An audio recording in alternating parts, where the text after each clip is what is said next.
اوس کوم د دې دور خبرو کو نو دغه فند څومره دی او دا فند چاله ورکي صوبایي حکومت یا وزیر اعلی سي د خیبر پختونخوا موجوده صوبایي حکومت چې کوم مشري علي امین ګنداپور صاحب کوي هغه د خپل امپیاګانو د خوشالولو لپاره په راتلونکي 3 کالو کې اکسلریټډ ډیولپمنٹ انیشیټیو په نوم باندې تقریبا 80 ارب روپۍ د تقسیمولو فیصله کړې ده. په دې کې اربا خو دې کې زیاتی کې دی مشي. ها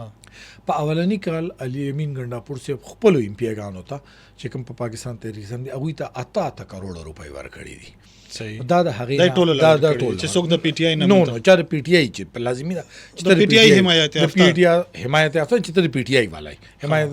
د نور پکې نشته دي کدی کې څوک چې د اپوزیشن وال نه وي کم چې د ویژن مطابق د ویژن مطابق دي نو علي امین ګنداپور صاحب دی واقع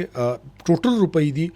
59.25 کروڑ روپے ایکسلریٹڈ ڈیولپمنٹ انیشیٹیو په نوم باندې دا به د پاکستان تحریک انصاف حکومت د امپیاګانو په ذریعہ باندې پراتلونکي 3 کالو کې تقسیم چې پاره کې دا کال هم شامل دي په دې په ذریعہ به تقسیمي په دې کې امپیاګانو لور کړی کیږي په دې کې به امنګانو لور کړی کیږي فند په دې کې به د دوی د بیان مطابق چې دوی کوم فارم 45 والا ایم پی ای دی هغه له ورکول کیږي یعنی چې چا بیلل د خو هغه له ورکول کیږي د فارم 45 امنیت به ورکول کیږي مطلب د دې کینډیډیټ چې کوم او دین علاوه تحصیل چیرمن چې دوی هغه ته ورکول کیږي او سبا چې کوم د پارټي د ډیسټریکټ لیول چې کوم مشران دي دا غوي په ذریعہ کیږي یعنی اوورال دا فند به د دې په ذریعہ او که تحصیل چیرمن د بلې پارټي بیا نه بیره هغه چې کوم دی